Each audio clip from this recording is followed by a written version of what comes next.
This is the Pop Tournaments podcast. In Pop Tournaments, we take a category of pop culture and let you, the fans, vote on matchups in a single elimination tournament format to determine an ultimate champion. We are here to discuss those results and the upcoming matchups. Thanks to our great community and everybody who votes. Let's start the show.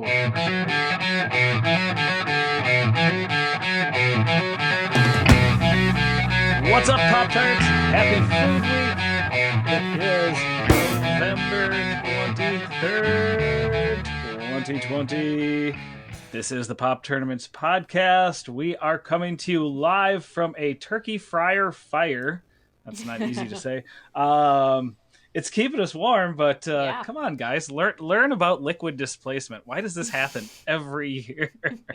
You get into the bathtub, the water rises. So you drop a turkey into I don't get it.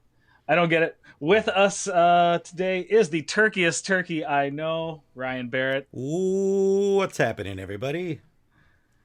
And also the not pregnant turkey, Jennifer Schmidt.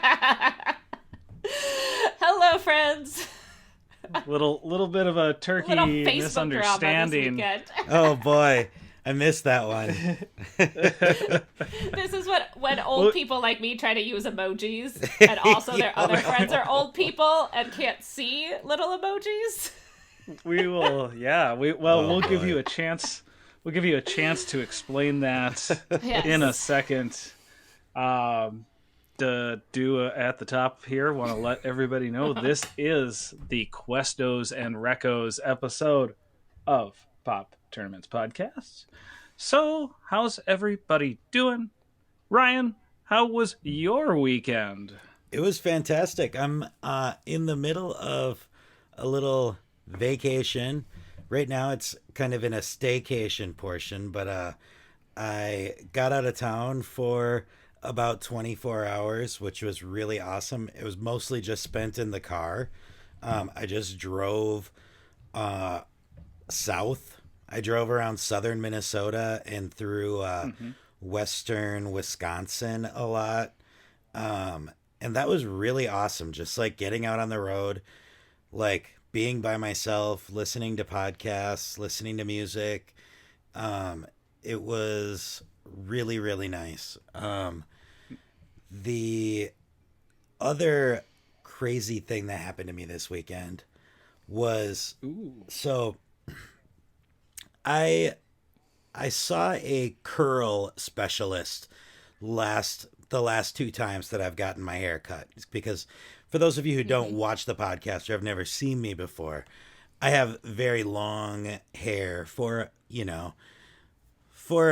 a male haircut. It's pretty long and it's wavy, and so I've been going to see like somebody who specializes in curly hair and wavy hair, and the way that she taught me to treat my hair after I like get out of the shower is I basically I kind of like press it dry with like a microfiber and like wrap it up in a microfiber towel, and I let it sit for a little while, and then I pull it down and kind of like blow it dry if I have time. Otherwise, I'll just like put it up. And anyway, I don't brush my hair like ever. And this last week, Friday, my last day of work, I like was getting ready for work or like taking my hair out of my bun or whatever after work. I don't remember exactly how it happened, but I'm like running my hands through my hair. I literally have two fucking dreadlocks. I shit you not. I have no idea how it happened, but like one of them was like a legit dreadlock, like full length dreadlock. And I can't believe I didn't notice it happen like in stages. But it was like I had a full dreadlock like I used to have when I was in my, fish going days. And so that was one of the things I did on my vacation is I bought a new detangling brush and I sat there for about an hour trying to get these fucking dreadlocks out. Wow. But yeah, that was a surprise. weirdest finale to 24 ever. The last hour is just Ryan brushing his hair. Yeah. I thought you were like reenacting a rejected season of 24. Yeah. Like just driving around the Midwest. Yeah. Was that Jack Bauer? Jack Bauer, yeah. Yep. It was. Jack Bauer. I would have loved to see Jack Bauer with long, beautiful hair. Long hair and one rogue dreadlock. You should start a dreadlock podcast called Lock Talk. I should. Yeah. All right, Jennifer, you had us all so excited this weekend. Yeah, let's just make it clear. I'm not pregnant. I just really like eating food. Okay? That sounds like a Liz Lemon line. Well, she's my hero. No, so I cooked a turkey for the first time. Like, we did the whole, like, brining it the night before, and this was a full-on... A full, like, real, like, regular, like, 15-pound turkey. Nice. And it was my first time trying it, but I really like turkey. So I cooked it, and once I got in the oven, I was just feeling, like, very proud of myself, and so domestic, so I decided, instead of wearing the same, like, cat hair-covered sweatshirt that I had been wearing the 5 days previously, maybe I'll dress up nice, and I was, like, feeling like a 50s housewife, having, you know, cooked my dinner already for my family, so I put on this cute, like, shirt dress that I, like, never wear now because I'm just home all the time, and pearls, and I was like, I'm looking pretty, I'm gonna take some pictures. But then on Facebook, I, you know, used the little, I have a, like, and then I put the little turkey emoji in there, in the oven, so I decided to dress like a 50s housewife, and then lots of people couldn't see that it was a turkey, or thought that that was the saying, I don't know. But we're like, are you pregnant? And I'm like, no. So I had to, like, tell everyone repeatedly that no, I am not. I mean, I'm drinking wine from a coffee cup right now. I am definitely not pregnant. But the turkey was delicious. Number one sign you're not pregnant, drinking wine from a coffee cup. Yeah. So it was a good turkey. It was delicious. It turned out awesome. Okay. Yeah. I do have a question, because this is how I screwed up last time I made a turkey. Did you remember to rinse the brine off? I did, yes. See, okay. Yep, I gave it a good rinse, which was not easy because a 15-pound slippery turkey is not easy. You've raised a small boy. That has to be about the same. Yeah. Just imagine giving him a bath. Yeah. Oh, I can't wait years from now when he comes back and listens to this podcast. Oh, yes. He'll eventually be the number one fan. He'll be a Pop-Tart soon enough. He is. He's my number one fan, just in general, so he thinks I'm awesome. My kid thinks I'm cool, so... All right, your kid's Millhouse, we get it. Yep. Yeah. I'm kidding. No, your kid is awesome. I've seen your posts. He is pretty I cool. had the most. This is the weirdest thing. So, I do not claim to be, Johnny Tough Guy, knows everything about tools. I know the basics and I know how to do a lot. Growing up, I did most of my own auto repair and basic stuff, but I have never touched a snowblower in my life, and one was gifted to us. And in the most dumbass suburban male thing I could do, I probably just stood there and stared at it for a good hour in the garage. You say like, she's a beaut. She take a little sip. Yep. Just kind of move it a little. Uh-huh. Yep. Oh yeah, that's a good one. Yep. I've literally never touched. I've touched all kind of lawnmowers and all different kinds of equipment, but I've never gotten to use a snowblower. So this should be fucking rock. They're so much fun. I understand that, but it's just not a type of mechanical device I am familiar with. It's just a lawnmower. No, it's not. It's pretty much a Trust me. lawnmower. Oh man, I've seen my way around a lawnmower. I'll tell you what. Well, this is food week, in my opinion. This is the week you just go friggin' nuts. And I love all aspects here. I love all the different appetizer plates. And that's maybe Mm-hmm. something we'll do in the future. We'll do like a appetizer and question or something. I love the desserts. There's so many different fun desserts, and I love all aspects of the big meal. I hope before we get to this, I hope everybody's staying safe. You Mm-hmm. really shouldn't be sitting down for big past meals with people you don't live with. It's just not smart. Stay You apart know. now so you can gather again later. Yes. Right? Yeah, it's not worth the risk for one silly meal. But you can always make yourself a meal. You can make Yeah. yourself just your favorite aspects of the big meal. And that brings me to my question for you guys. What is your favorite, is it app's main desserts? What's your favorite dish of the big meal? What Ryan, what do you really really like? Well, I have kind of I love Thanksgiving dinner as much as the next person. I think pumpkin pie is probably my Mm. favorite Ooh, part okay. of Thanksgiving meal, but for me, my Christmas dinner is my favorite meal of the year because formerly my grandma and now my mom does a Swedish holiday meal every year. So we do Mm. Mm. like Swedish sausage, Swedish meatballs, lefse, um, lingonberries, like just this huge spread, and it's so good. And that's kind of like my big meal of the year, more so than Thanksgiving. Right But on. Right I on. love I love Pumpkin pie. everything.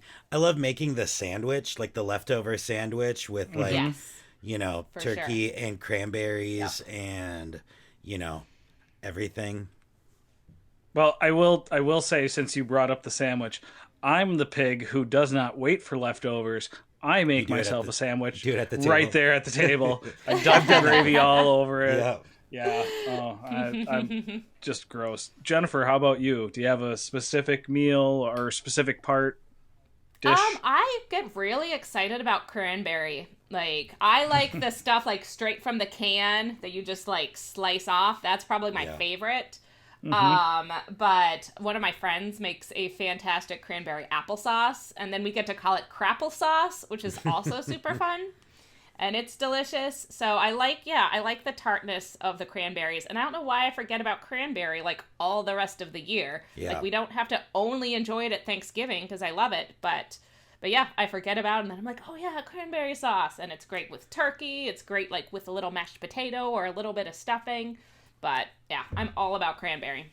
I agree with you 100%. I feel like nothing Thanksgiving is the same without the cranberry. Like that's kind of Yeah.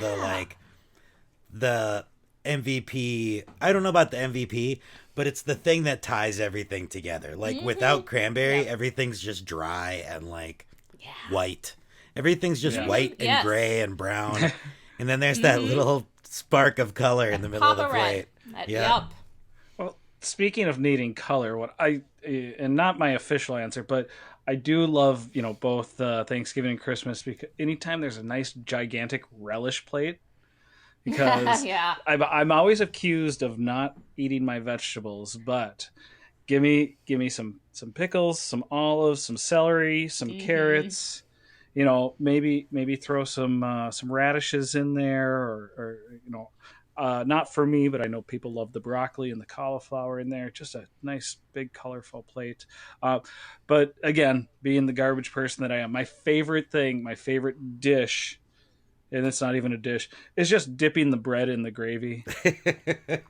Yeah. Bread and gravy. You cannot get better than dipping bread in gravy. Um, Ryan, I love that you guys kind of do a traditional Swedish Christmas, and that's different than what is thought of as a typical. What do you guys think of like doing weird but still gigantic meal type dinners for the holidays? Some people will do a big brisket and Hmm. potatoes, or like a big lasagna and Italian meal. You okay with that? Yeah. For I me, love it. My family Thanksgiving does a huge prime rib on Christmas. Yeah, So a huge one, and then we eat it for the next couple mornings. I love breakfast steak. Yep. And then the best thing in the years past, not this year, but in the past, Ryan's wife Rebecca, ding, Wow, you also got makes dinged. a huge prime rib for New Year's Eve. So I get a prime rib dinner like 1 week apart, and I am here for it because that's maybe my favorite meal. Is like perfectly cooked prime rib. I will say, go ahead, Ryan. I was gonna say you took the words right out of my mouth. That's what I was gonna say too. Is on That's New not Year's what I we always do prime rib, and like there was a Mm-hmm. couple years where we even did lobster too, and but that's just so much. It's so much responsibility when you're cooking lobster and prime rib. It's like you're investing so much money and not fucking up food. You know what I mean? Especially when there's drinking involved too. Yeah. That's why I like my family doing it Christmas and Becky doing it at New Year's because that would be too much pressure for me. Yeah. That's too much, man. I have to I say, like so prime rib cooked by other people. Yeah. That's There my you favorite go. food. I've always had the benefit of having such a large local family that, at pretty much Thanksgiving, Christmas, Easter, the big three, we always had both turkey and ham. And what I was going to say is, do not invite me to a Thanksgiving that doesn't feature turkey at least. I need to at least, all the other ones, I don't care what you do. Bring it on. Bring on Christmas, let's get a whole bunch of the Chinese food down the road and just a bunch of different boxes. I don't care. But Thanksgiving better have some damn turkey and gravy. I agree. I feel like you kind of can't. I mean, you could do like a new age if you want to do a different take on it and say like present it as like we're doing this new progressive Thanksgiving dinner and we're going to have like tofu, turkey and whatever, we're going to do this newfangled thing. That's fine. But if you're doing a like traditional Thanksgiving meal and it doesn't have turkey, stuffing, potatoes, cranberry, What the you're fuck are you fucking even it doing? up. Yeah, who are you? Who do you think you are? Yeah. Who do you think Like you are? Google a picture of it. Just Google a picture of Thanksgiving. Yeah, exactly. Wow. Those were some amazing answers there, and it's making me We have a very lot of hungry. feelings. I can't wait. I myself, I'm just going to be cooking the basics and the sides that have been requested. So cannot wait for leftovers. But this is, like I said, Questos and Recos, and we put out. We had a couple of questions out there for you guys.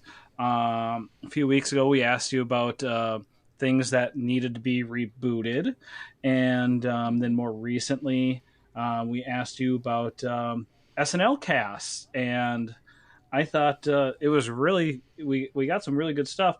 Ryan, do you have any one particular thing you would love to see rebooted? Yeah, so I have two, and one of them Okay. is like an easy slam dunk. The other one is like a little bit stickier. So, Oh, first okay. one, Howard the Duck.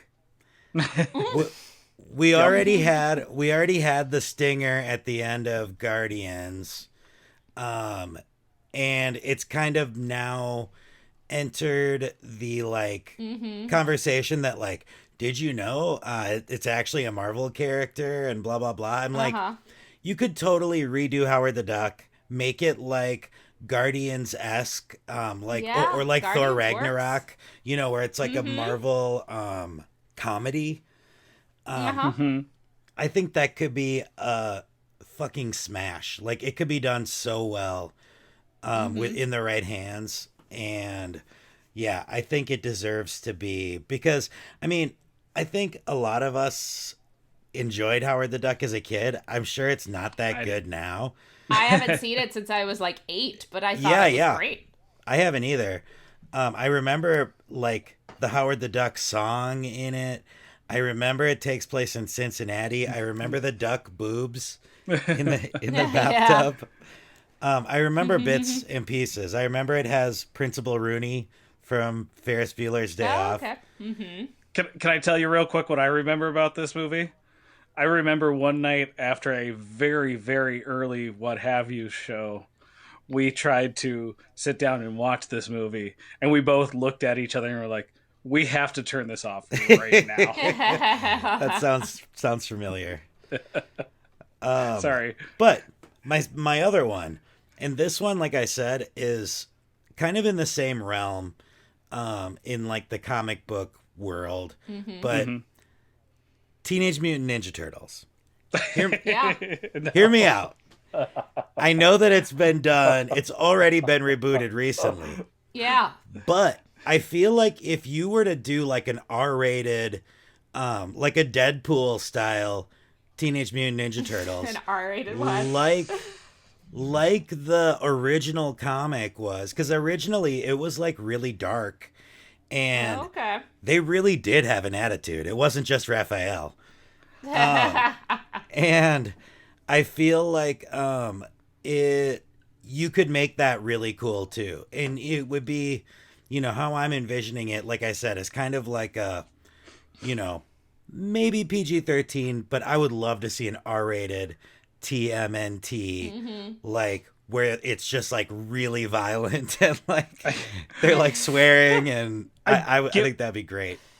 I get what you're saying. The thing that worries me is, a few years ago, I had acquaintances, we'll call them, trying to explain Bebop and Rocksteady. Yes. Well, that might be their secret names now, because these people were trying to explain to me how good the new versions of the Teenage Mutant Ninja Turtles were, and I'm pretty sure there was at least 3 or 4 guys. I'm pretty sure all 3 or 4 of them are Proud Boys or Boogaloo Boys nowadays. So giving them an R-rated version is just stoking the fire now. No, but I agree with every point you just made. That does make sense. Jen, what would you like to see rebooted? I would love to see a rebooted version of The Outsiders. A middle school teacher, like my all-time favorite of all the teaching I've done is reading The Outsiders with my 8th graders. Was written in the 50s, and it is still resonates like crazy. They love it, and it's such a great book. And then the movie was made in the 80s, and while it's like whoever cast that was amazing, because everyone in there is, or at least was a couple years after, super famous. Like, it's got Patrick Swayze, it's got Rob Lowe, it has Tom Cruise, has like 3 lines in it. Do you also want a gritty R-rated? Matt Dillon? No, I don't want an R-rated version. It has to be PG so I can show it to my students without sending home our permission slip. But, like, they get so excited to watch the movie, and then they're just like, because it's just, and it's directed by Francis Ford Coppola, but it is super cheesy and just could use a great, like, grittier, like, update to it. Students now would really resonate with. Do you have any casting choices or any or director choices? Current stars that you would like to see in this? I don't, but I always assign that to my students. So I always have them recast it is one of our like projects. Is there Pony Boy Timothy Chalamet? I mean, the last time I did it, it was a bunch of people from like Riverdale and stuff that they wanted to cast in it. But yeah, I think it should just be redone with some like really up and coming people now. You could absolutely add more like people of color into the cast without like changing it at all. And so yeah, I think it just needs an updated version. It can still be set in the 50s, but let's just update it a little bit. Director Greta Gerwig. Oh, that would be really good. And casting wise, I just had a DeLorean idea. What if we went back? I don't know if 20 years would be enough to line everybody up, but you get Justin Timberlake, Jimmy Fallon, and Usher in that. No, we're not going to do a comedy version of this. No. It's funny in it, but it's just wonderful how it is. We don't need to change the story or the tone. It's a perfect book. Emilio Estevez was in it. Like, everyone was just in this damn movie.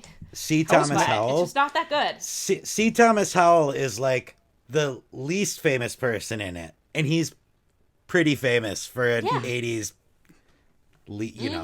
male lead. I'll give you that. No, yes, I totally agree. I think that is a movie that it was good, but it nowadays with the right, and I think Greta Gerwig would be a perfect director. Like, the book still holds up. Let's get a movie that holds up. Yeah, definitely. What I responded on the page, and it seems like it's one of those things that always comes up, gets tossed around in development, and then falls apart. But growing up as an 80s child that I would love to see a legitimately good version of Masters of the Universe. This kind of goes into Ryan's Teenage Mutant Ninja Turtles.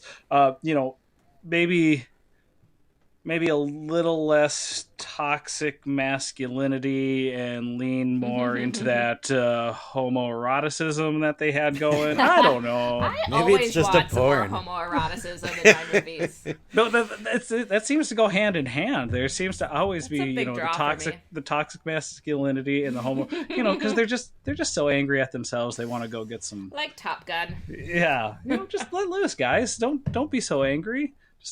Go play with other boys. Yeah. It's okay. We won't judge you. Just kiss each other. I know you want to. Wait, you dress. Y'all play dress up and then go hang out in the woods all by yourselves every weekend during the fall. It does not have to be a binary. Do it. It's all good. We love it all. But no, I think that nowadays, and don't get me wrong, I absolutely loved Dolph Lundgren in that role right after he killed Apollo Creed. He played a great Prince Adam. But I think it's definitely due for an update. We had some really good answers also on the page. Matt Getch, our guest from a few episodes back, said Nightbreed is in serious need of a remake. Aaron Smith, pretty funny with the speaking of horror movies, why not reboot 3 Men and a Baby? Oh, nice. Yeah. Everybody loves a good ghost. I feel like that actually gets tossed around for a reboot pretty regularly. Like, I feel like there might be one coming out. They're always trying to get, like, the 3 Hollywood it guys together to do that. Yeah. Missy S. said Goonies, only bringing back the original cast, but... Yes. Mm-hmm. Goonies is another one that I feel like I've heard people talk about rebooting a lot. Is the OG? I don't want to sound crass, but is all of the OG cast still alive? I don't know. No. And I don't think all of them are still. Think so. And her wonderful husband Chris S. with the hilarious comment, "I think we're due for a shot-by-shot remake of Psycho." Yeah, that is a hilarious comment. I love it. That was really good. And Michael K. said Animorphs. I'm not familiar with. I think that was a show. A lot of people excited about that idea. Yeah. I think it was just a little bit before my time. Kind of missed out, but no, I think it's fun, and because so many things try to get rebooted, and it doesn't always work, but when it does, it's awesome. And then a little bit different direction we went with the other question, talking about our favorite SNL casts. And this was a fun one too, because I loved so many of the answers here, and getting to study the different. Whoa, Jennifer, come on! It's not that kind of podcast. Sorry, I was trying to turn up my screen so I could see the answers too. Sorry, people who are just listening to us on Apple Podcasts. You missed a boob shot. So we're, when looking at these casts, it's amazing to see how some of them, were complete remakes of casts, and some of them kind of slowly morphed into different casts. Yeah, like that. Those transition times are sometimes really good. Yeah, Yeah. but Jen, I know how much you are into the SNL universe. Do you have a specific favorite year or a favorite era?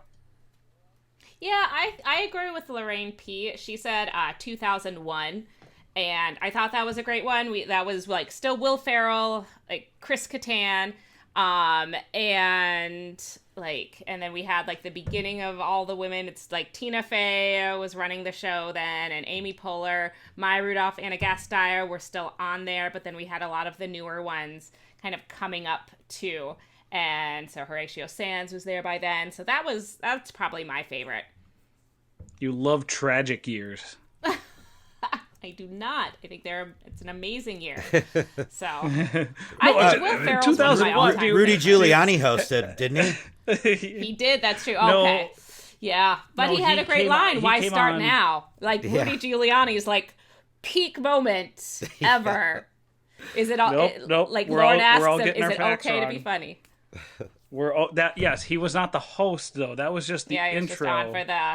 He had he had uh-huh. hosted. I want to say it was like 98 or 99. Back when they were still doing because Clinton was president and they were doing Janet Reno's dance party. Oh, that's a good one.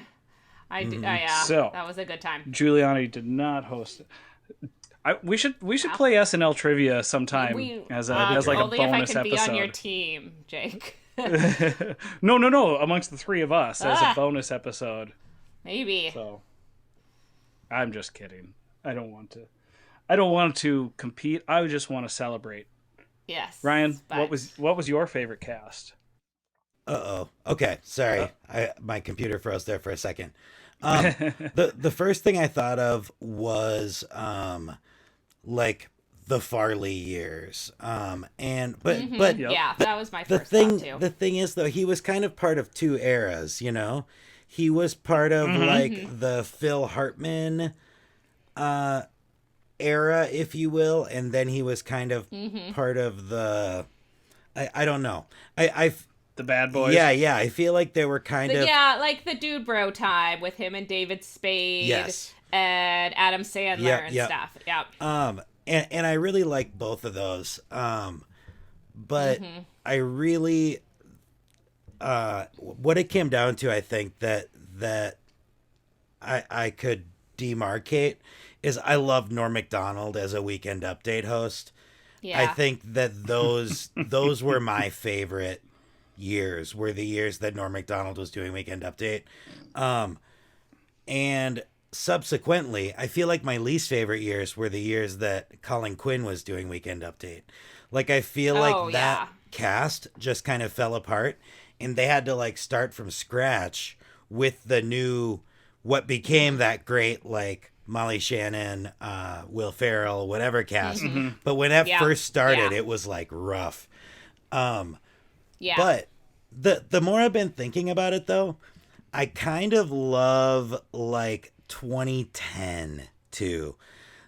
When it was like you still had some of the greats from the 2000s, and then it was like the beginning of the next class.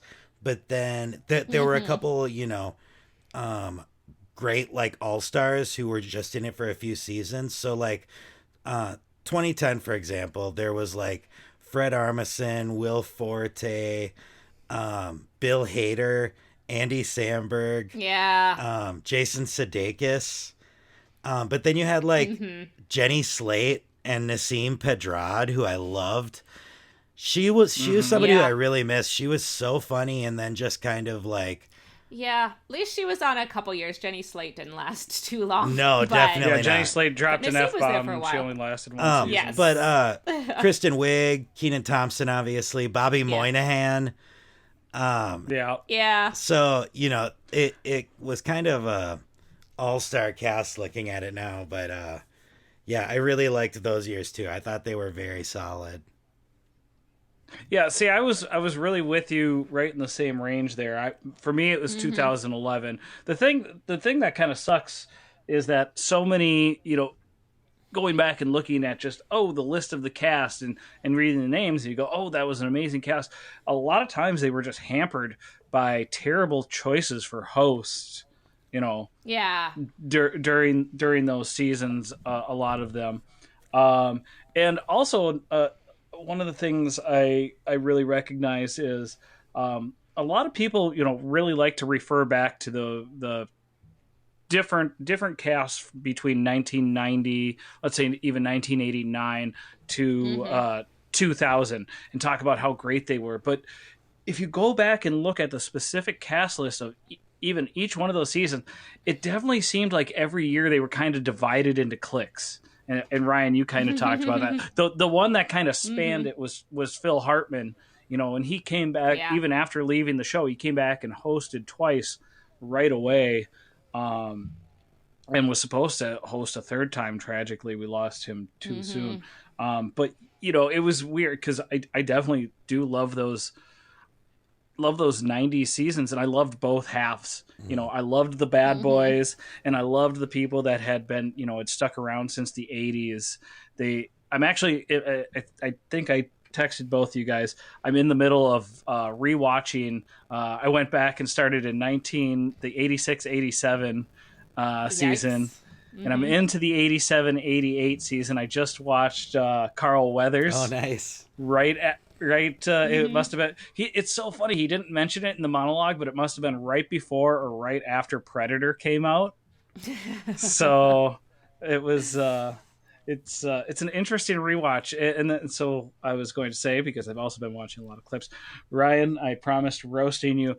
Norm Macdonald, funny as he is, I challenge you to go back and watch those seasons and those episodes of Weekend Update. Not as quality as you think. Okay, so I'll say this. I don't know about the episodes as a whole, but... No, just the Weekend Updates of all of them. Just Weekend Update The alone. Weekend Update totally stands, I think. Maybe it's just, like, closer to my sense of humor. He's in the middle for me. But I've rewatched a lot of Norm Macdonald Weekend Updates, and I think he's still hilarious. I think... Don't get me wrong, I love the Frank Stallone. I love the beating the OJ jokes into the ground. But that's really all he had. I think he was I don't know. the best. He has a really sarcastic way of saying things. Yeah. He's always above it. It was funny. He had one joke. Better than Dennis Miller. He had one joke that always stood out to me as being like my favorite, where it was like, this man was seen in Paris climbing up the side of a building. And it showed him, on the picture, and he had suction cups on his hands, and he was climbing up the side of the building, and he goes, they call him the human fly because he climbs up buildings like a fly. Again, great joke. Wasn't surrounded by much. Yeah. And I love Norm Macdonald. We will have to agree to disagree. Yep. I just do not think he's the absolute best. Emily C., she liked the Farley, Sandler, Spade era. There's no denying, just this show churns out champions in the entertainment world. It definitely also has something to do with your age too, I think. The time when you're a teenager and you're first staying up late to watch SNL is always going to be kind of special to you, or hold a extra nostalgia, special, you know. So I definitely think that has a lot to do with my immediate jump favorites. To thinking Farley, because he was my hero. Well, and that's Karen A. It was the hands down 1990. So, and that was one of the big changes from getting rid of the the 80s folks and bringing in that new group. Yeah. And and I know and Karen A. I've told Ryan in the early 90s about this. I have especially for people who always say, "Oh, Saturday Night Live sucks now. It was so good back when blah blah blah." I have this in, I think all three of us are we've liked it forever.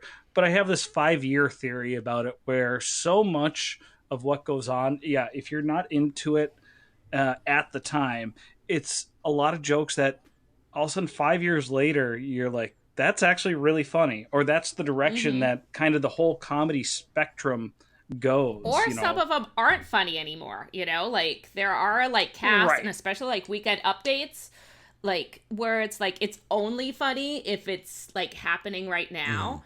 And so I think that shows, like, the really good, like, comedy is that it is still funny 5 years later when you don't necessarily remember all the details of the political, like, events that they're talking about. And in my rewatch, there's, I think that really speaks to the show's ability to grow. There's a lot of stuff that is very Yeah.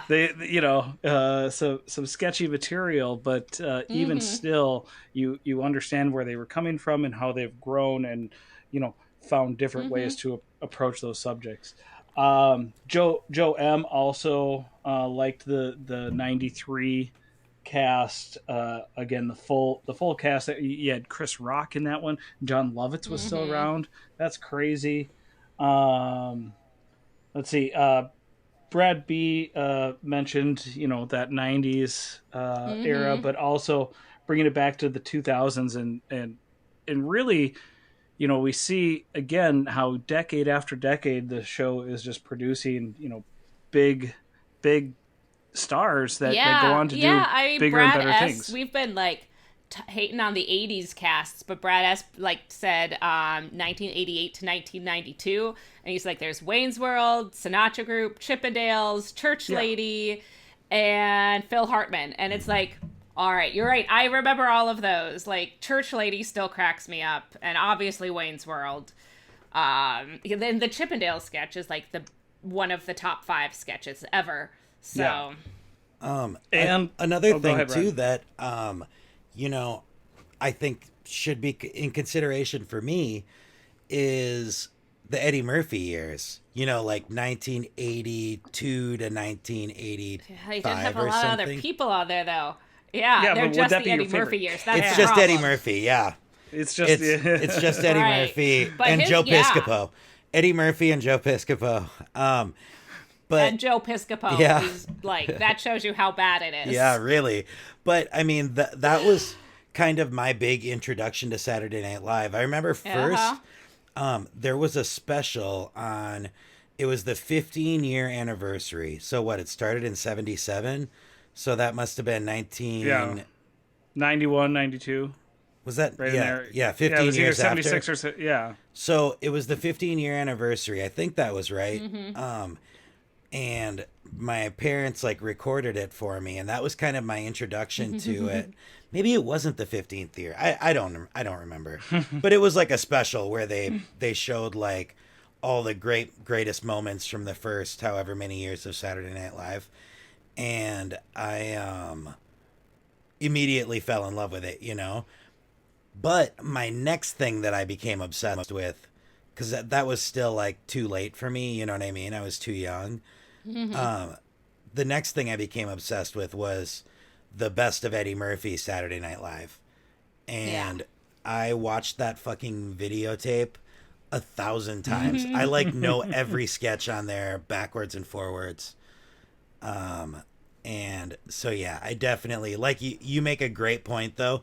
It's pretty much just Eddie Murphy, but those sketches are still good enough to. Oh, he has so many good ones. Yeah. I wish back when like the Nutty Professor came out, so somebody would have been like, Eddie, what makes you prepared to play so many roles in a movie? And he would have just answered, "You saw me on Saturday Night Live, right? Right. I was You basic- understand? I was the only one. I was 3 cast members Yeah. on that show. Yep. Yeah. But yeah, we had a lot of fun discussing that, and I think we got to save some Yeah, it was fun. we got to save some content Right. for when we I get know. into arguing about actual cast members in the future. But that's a good one. We'll keep that in our pocket for a little while longer. So those were our questos. Now we got some recos. It's Yeah. definitely a good time to be recommending things. Here in Minnesota, we're all quarantined again. We Mm-hmm. want you to be staying home and enjoying some of the best that the pop culture world has to offer. Ryan, what do you have to recommend today? Well, the first thing I'm going to recommend is perfect for having a month to digest a shitload of content because there is a shitload of content. This is something I've mentioned on this show before, but I've never really officially given it as a recommendation. Um, I had never watched 1 second of this before quarantine, and it's gotten me through um, this whole time. I'm still not done watching this show. And by this Oh show, I boy. mean both of these shows, because I think of them as a pair.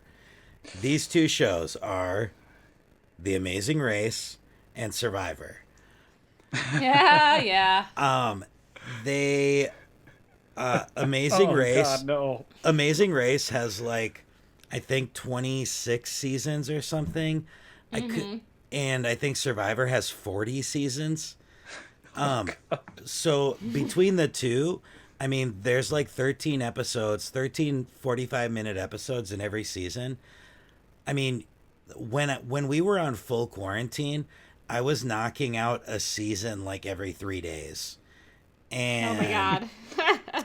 and That's so I would gross. just throw in like Mm-hmm. I would have like 15 minutes and be like, "Cool, I'm just going to throw on Mm-hmm. Amazing Race for 15 minutes and then I'm going to get back to what I was doing.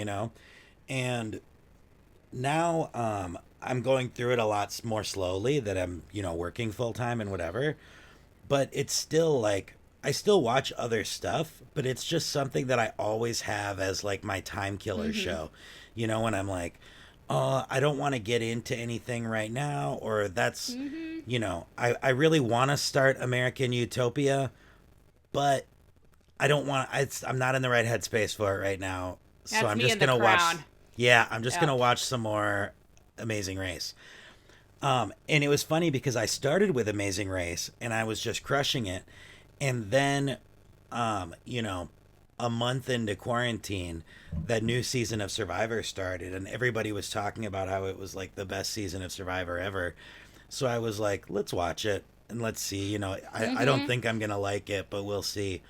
And immediately I was addicted and went back. Yeah. I've since watched all 40 seasons of Survivor. Oh Oh God. That my gosh, you've watched all of Survivor they are since Yikes. it is March. so addicting. That show is so good. Wow. And I'm still I've gave while I was going through my watching all of Survivor, I gave a break to Amazing Race. So now I'm getting back into Amazing Race, but yeah. I watched 40 fucking seasons of Survivor.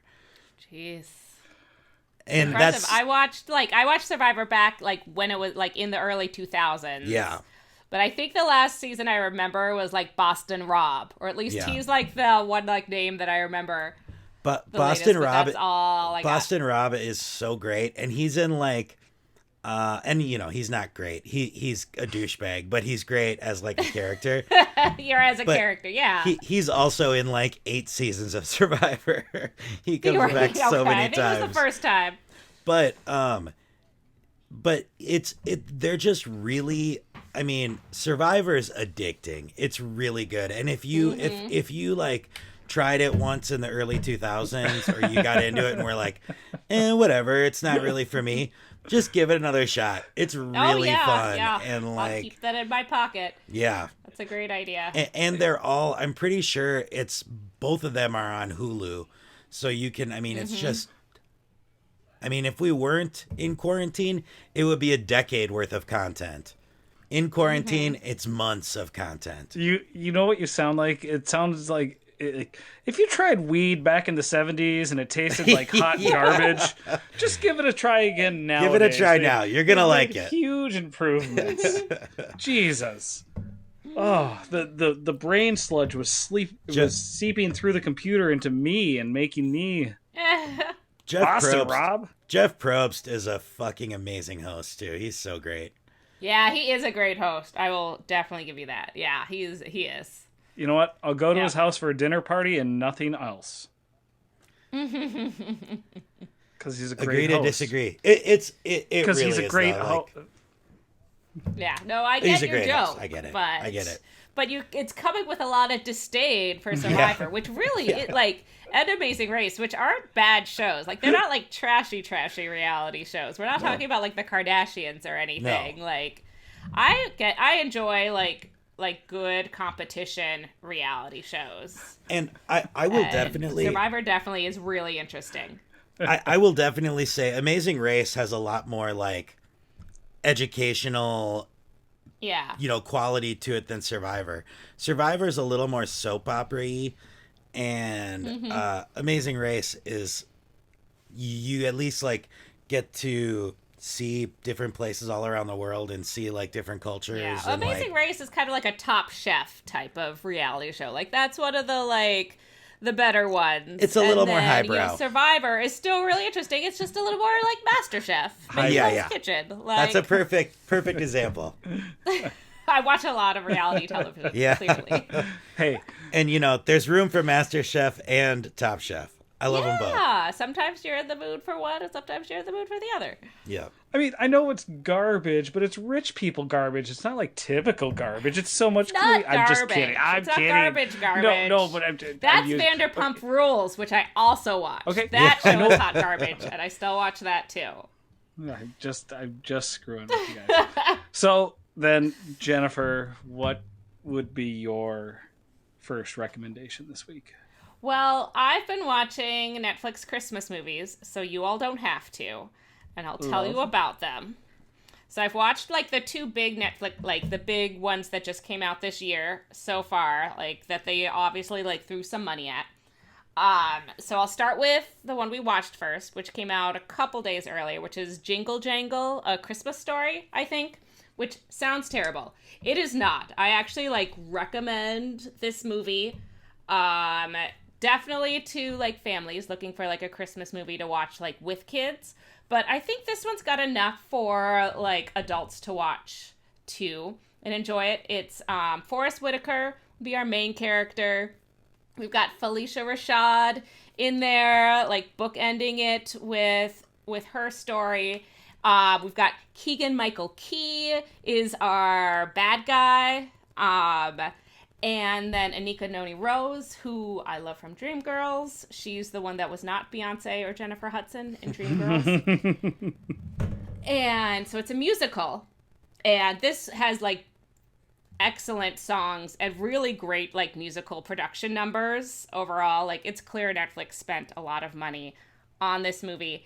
And it has, and this is why I would definitely recommend it to adults too. It has really cool, like, I want to say, I'm guessing it's stop motion animation sequences throughout too, as kind of like to do the, like, time transitions. And they're really neat. And we've got, like, a couple newcomer actors, and I don't know their names offhand. The little girl is amazing. So she's kind of our main character. And she's great. There's a little boy, too. He is not great. But it's not bad to, like, detract from it. It's almost, he's just so not a great actor that it's adorable. And it's just, yeah, it's a musical. It's not super Christmassy. Like, I almost feel like it was written as not a Christmas movie. And they were like, here's how we could really sell this. So they're like, oh, it's going to just take place at Christmas. And the deadline for you to submit your new invention is Christmas Eve for some reason. Yeah. And that's about all the Christmas Eve. And it's about a toy maker and, finding his new inspiration. And there's lots of singing, and it's excellent and a really fun time. So definitely for families, but also if you want a Christmas movie that has some good songs and has Forrest Whitaker hanging out there, then check it out. It's on Netflix. I love Forrest Whitaker. Great. And he can, like, legit sing, treasure. too. Very, very much. He could, like, really sing. Real quick, before I get to my actual pop culture recommendations, I know everybody's going to be starting their gift-giving season very soon, and want to recommend an Etsy shop. It's for those of you looking for some nice like ceramic gifts, Always, yes. some mugs or some soap plates or anything like that. My friend Melissa has started. She does fantastic pottery. Her Etsy shop is M3 Melissa May. I'll post that up attached to this episode. But Yeah. really nice stuff, very affordable, and a Awesome. great way to support local Mm-hmm. artists this holiday season. But my first recommendation for something to watch is Auntie Donna's Big Ol' House of Fun. And I don't know if this is popping up in everybody else's Netflix feed. It is not at all. Okay, then we are watching very different things on Netflix. Auntie Donna's Big Old House of Fun is a Australian comedy group who had their show picked up, and it's actually produced by Ryan, one of our favorite guys, Scott Ackerman, over here in the States, and it's a sketch comedy show, much in the vein, a lot like Mr. Show, where it just kind of leads into each sketch one after another. A lot of fun music involved. My personal favorite song is "Morning Brown" when they're talking about their coffee. But it's goofy, it's weird. I absolutely love it. If you're looking for something that's just different, and it really is a fun time, check out Auntie Donna's Big Ol' House of Fun on Netflix. That sounds great. I'll definitely have to check that out. Yeah, I love new sketch comedy shows. I'll send you a couple of clips. The very opening sketch, right when you hit play, is a song called "Everything's a Drum," and that's it's a very fun direction to go. I was worried at first when you said Auntie Donna. I thought you might have another visitor. No. I know. I got a little scared too right away. I was like, oh no, this is one of his comedy bits. You mean one of my relatives? Yeah. One of my Yeah, relatives that's is what I you mean. meant That's to what I say. mean. Just like your uncle. Yep, that's what I mean. Yeah. Somebody's got to bring the funny. Brian, you got another recommendation? Yeah. Are you sure? Yep. Let me see here. So, I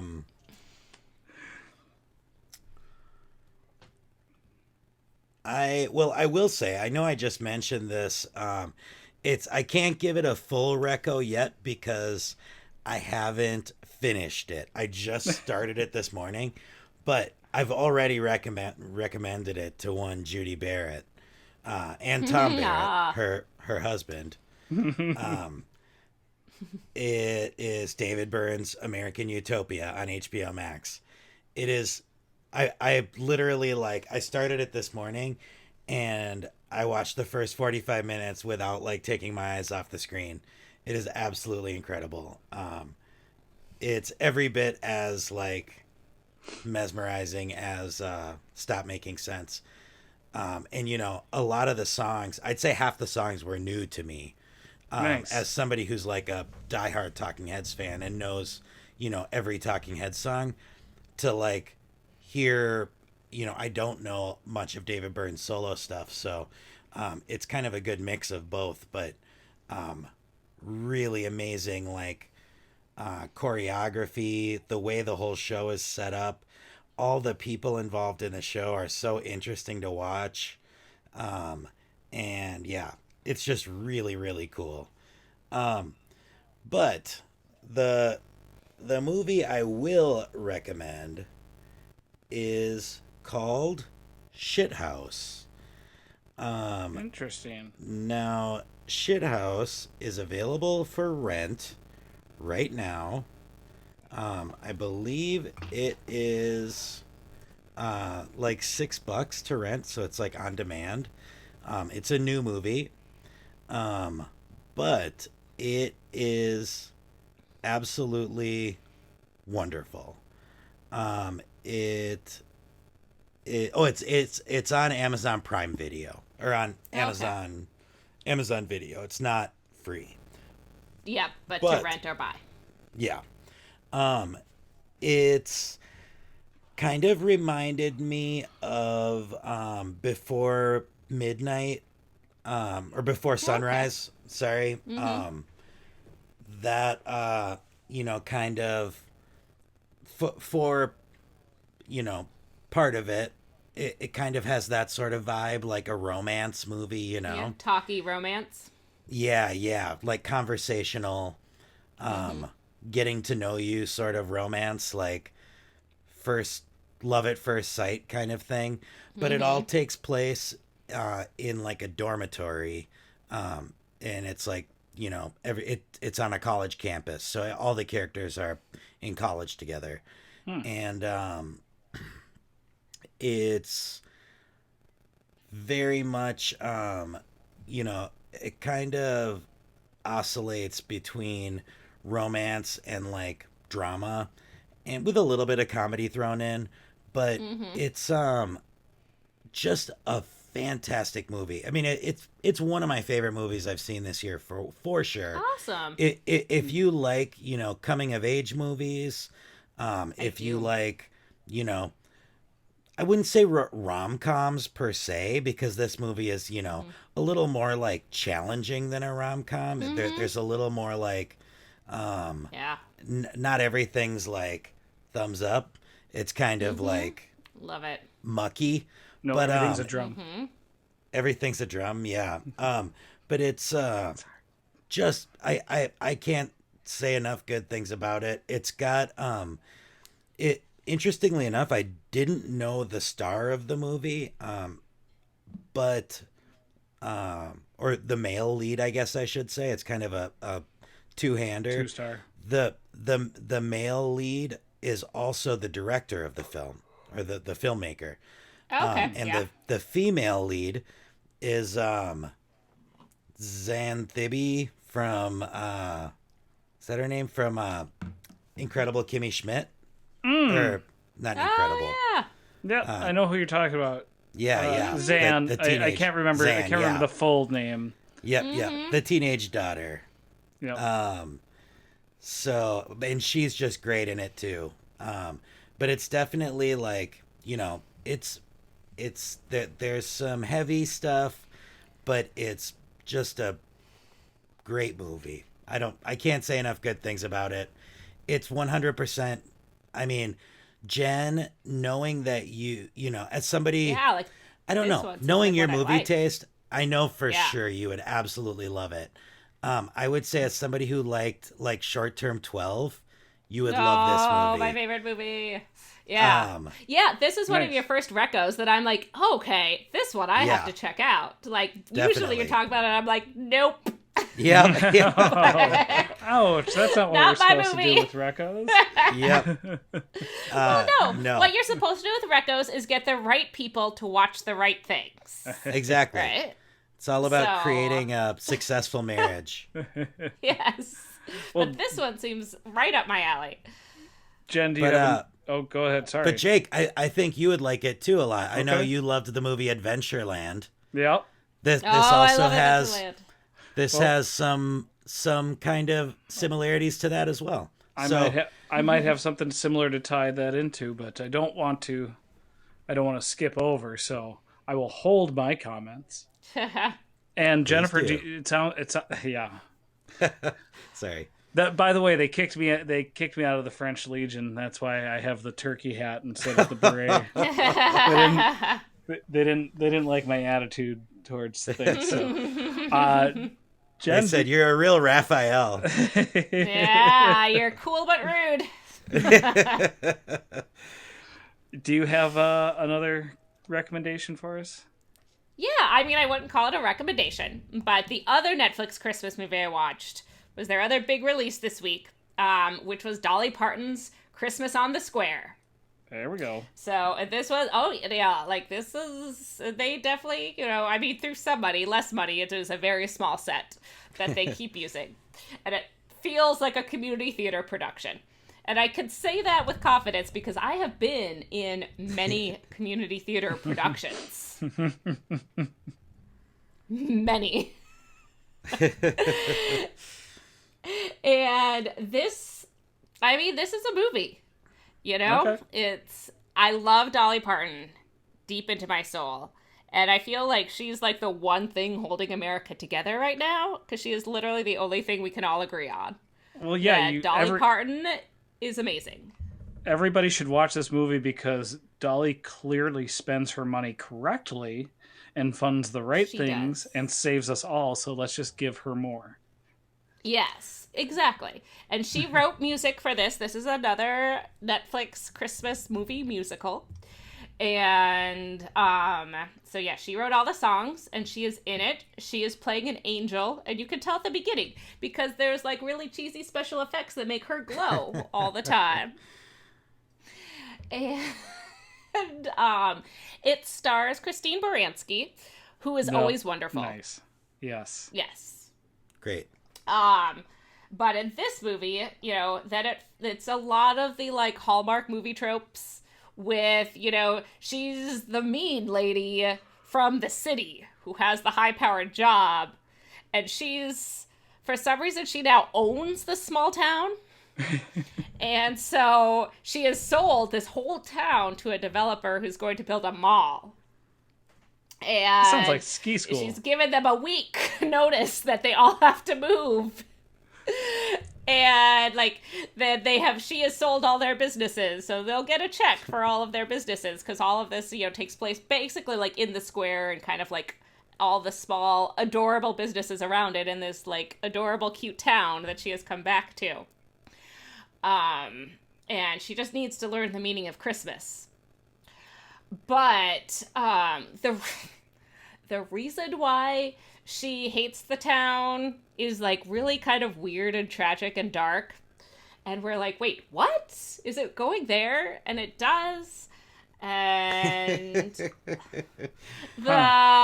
like one of the leaders of the town that's leading their resistance against her in this 1 week that they have to vacate their town before it's getting all bulldozed to be turned into a mall, is the minister of the town. And no joke, his first name is Christian. So he is like Pastor Christian. That seems a little redundant. Yeah, a little bit. And he can sing, I will say. He can carry a tune, which I didn't know. But he was also in this show that my son recognized right away. He's from the show AJ and the Queen. Not from the show. No one else watched that show either. But it was this...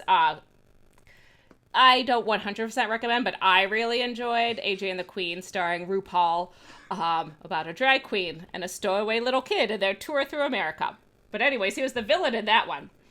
And in this one, in AJ and the Queen, his partner was Tia Carrera with an eye patch. It was a crazy-ass show, too.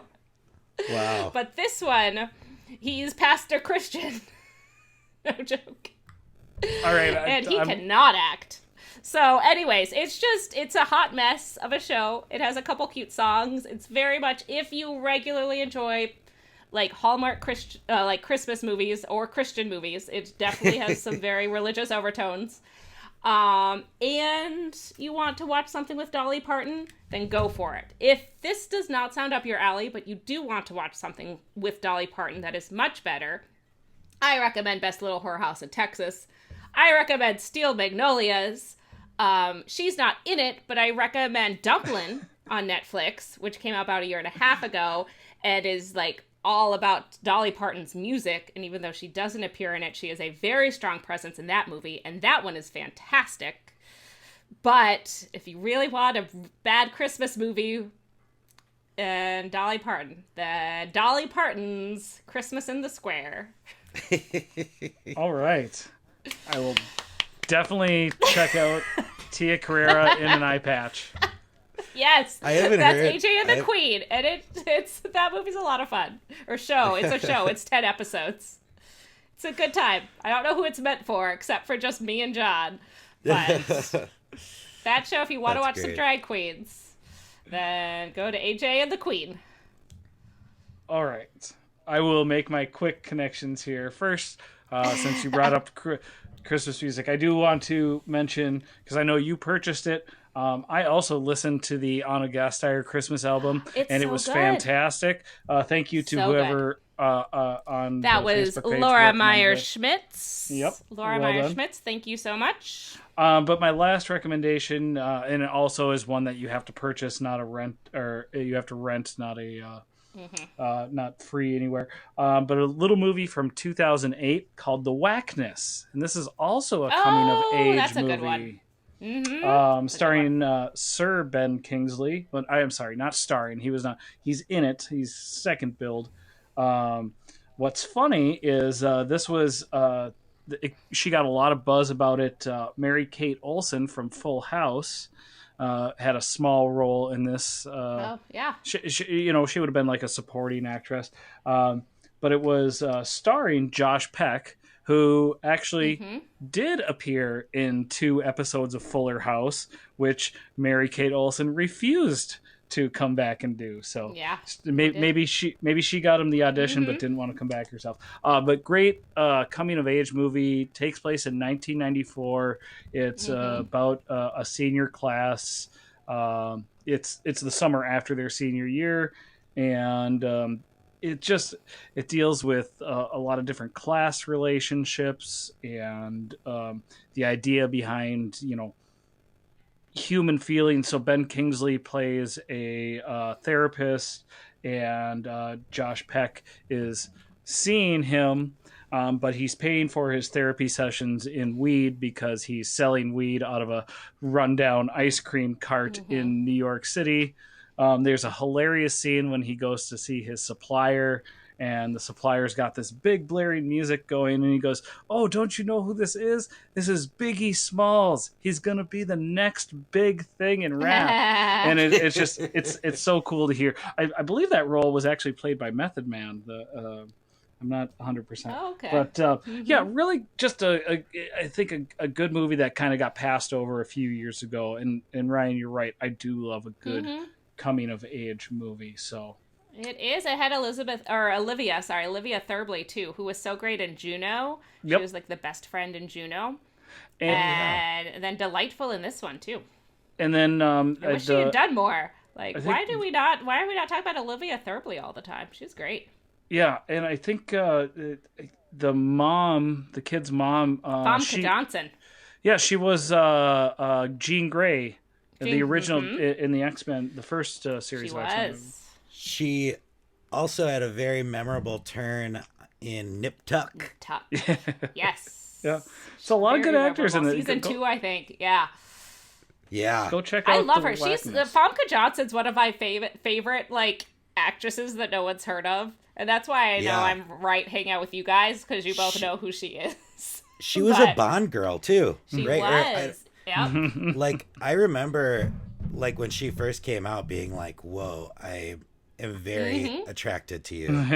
She did a lot of. She's also, and I can't remember the name of it right now. But she was in this like delightful little like indie movie with Jon Favreau too. Like he wrote and directed it. It was like post Swingers, and it was this kind of romantic comedy, and it was the two of them, and it was great. And I'm going to try to remember it for next time, so that can be my reco. We'll cross-reference them on IMDb.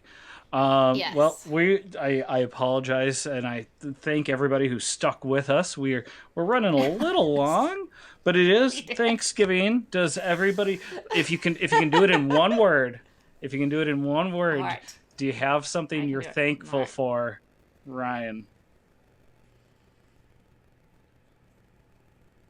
I mean, you could explain it, but you're thankful for One word. Love. There you go. Good one. That's nice. Jennifer, thankful for Zoom. I'm thankful for Zoom. Zoom. See, Yeah. such a better answer. Than No. Oh, just Mine's wait. just a 2020 answer, but it relates to your answer. Now let me explain.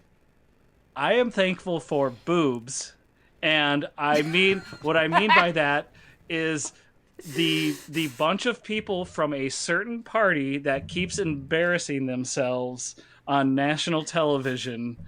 I love watching those boobs melt down. Some of them literally with hair dye melting down from their head. That was pretty incredible. I saw That somebody. is. I saw somebody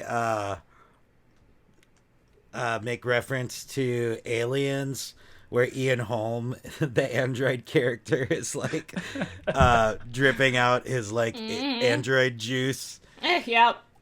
I just wish this would have happened before Halloween. That would have been my Yes, Halloween that would have been costume. a perfect costume. Totally. God, Yeah, that would have been great. Yeah. can't wait. But yeah, so I was. It's more of that comedy you love there, Jennifer. I was throwing in. I do. So, well, thank you everybody for sticking with us. Thank you, Ryan. Thank you. Thank you, Jennifer. Thank you so much. For the Pop Tournaments podcast, please keep on voting and keep on popping. Pop, What? pop. Bye, Pop-Tarts. Bye.